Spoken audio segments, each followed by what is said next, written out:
Olá pessoal, hoje falar um pouquinho com vocês sobre A Ilha do Dia Anterior. Esse é um dos 7 livros não tão desejáveis para ler em 2018, o vídeo agora saindo em 2019. É uma leitura muito desafiadora. Umberto Eco sempre foi muito difícil assim, para mim ler Umberto Eco. E aqui não foi diferente, assim, é um livro realmente muito difícil, uma leitura que exige mais, assim.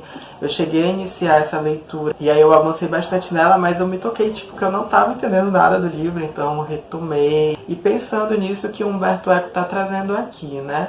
Em princípio, na verdade, é uma narrativa que coloca algo que é muito simples, que é a história de Roberto, que é um náufrago. Então o livro inicia com Roberto no mar, e se deparando com um navio que está ali parado. Então é como se o navio que o Roberto estava tivesse afundado, ele escapou, né, sobreviveu e ficou em cima de uma madeira, tipo uma porta, algo do gênero, e acabou parando nesse outro navio, e ali ele subiu e se resgatou. Dentro desse navio que ele encontra, quando ele acorda, está extremamente deserto, mas como se a tripulação daquele navio tivesse saído há pouco tempo dali.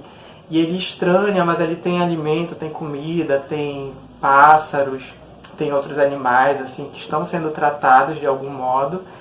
E fica esse mistério assim do que aconteceu, porque ele está ali naquele navio que é o Daphne, sem saber o que aconteceu com aquela tripulação. Começa a lembrar do que aconteceu com ele mesmo. Então, o processo de lembrança dele sobre o naufrágio do navio que ele estava, que era o Amaurilho, muito intenso, porque é a partir de um sonho. Então, só aí que a gente vai ter noção do que aconteceu enquanto naufrágio. Então, a gente entra nessa história, entra nesse livro e a gente se depara com esse sonho, e a partir desse sonho se diz o que aconteceu.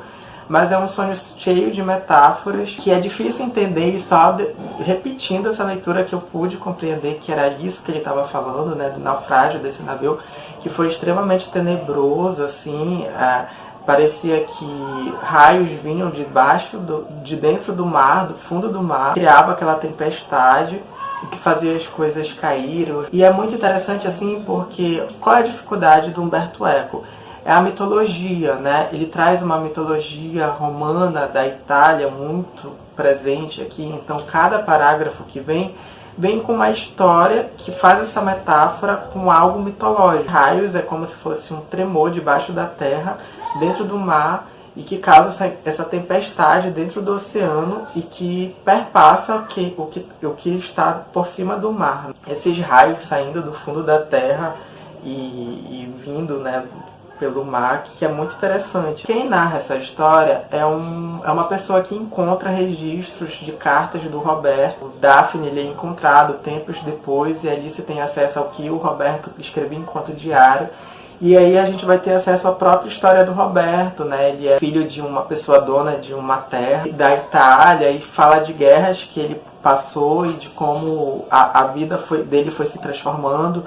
Em princípio, o Roberto tem 16 anos, então vai contando essas aventuras dele até ele acabar embarcando no Amaurilho, o que fez ele embarcar no Amaurilho, e a relação dele de amor por uma determinada moça, e também uma espécie de alter ego dele, maligno. O Roberto ele imagina que teve um irmão gêmeo, ou um irmão mais velho, muito parecido com ele, e que tudo que acontecia de ruim na história dele, esse irmão estava envolvido, escondido, porque tinha inveja dele, de ele ter sido assumido e viver aquela vida, né, enquanto esse irmão tem que se esconder. Coisas erradas que o Roberto fazia, ele ia deduzindo dentro dele mesmo que foi esse irmão que fez também. Então é como se a malignidade dele fosse esse lado mal dele, que é o Fernando. E aí dentro do Daphne, Roberto ele começa a escrever um romance. E é muito maluco isso, porque em princípio é uma história que só tem esse personagem que está dentro de um navio deserto, no mar, e é ele pensando, e é ele escrevendo esse diário, e começa a escrever um romance também,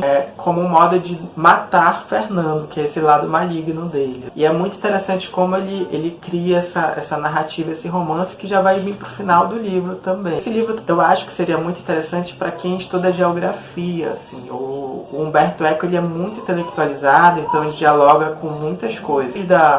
Dessa questão geográfica, de onde o Roberto está no navio, porque ele está no lugar do Equador, em que existe uma ilha ali na frente, E existe essa questão também, Roberto não sabe nadar. Então, ele está dentro daquele navio não sabendo nadar, sendo que a ilha está ali na frente. Então ele poderia mergulhar e nadar até essa ilha, assim, né? Mas ele não sabe nadar, então é como se ele estivesse preso ali. E aquela ilha também, ela resvala para isso que está na linha do Equador e que de um dia para o outro, né?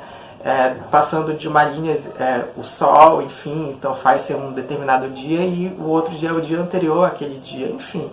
Tem uma questão aí que se coloca e que para quem estuda geografia seria muito interessante. E o Humberto Eco ele traz coisas da química, da filosofia para pensar os átomos assim dentro disso que ele vem propondo nos pensamentos do Roberto. Não tem um tempo que ele começa a pensar na pedra, sobre o que a pedra pensa, e Roberto se achando uma pedra.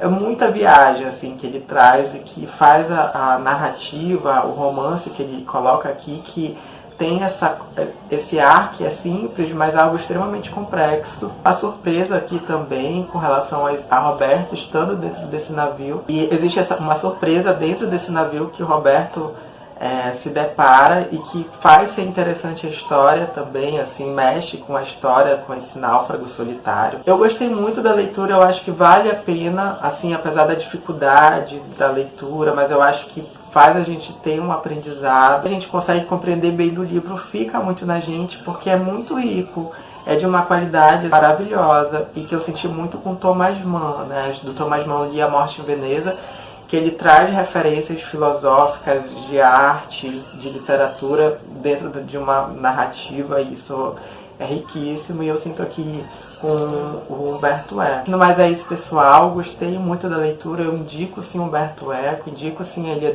do dia anterior. É um tempo que se dá, assim, que é com esse ser solitário, com os pensamentos dele, com as lembranças dele, acaba sendo muito significativo pra gente que tá lendo. Mas é isso, encerrar o vídeo por aqui, até o próximo vídeo. Tchau!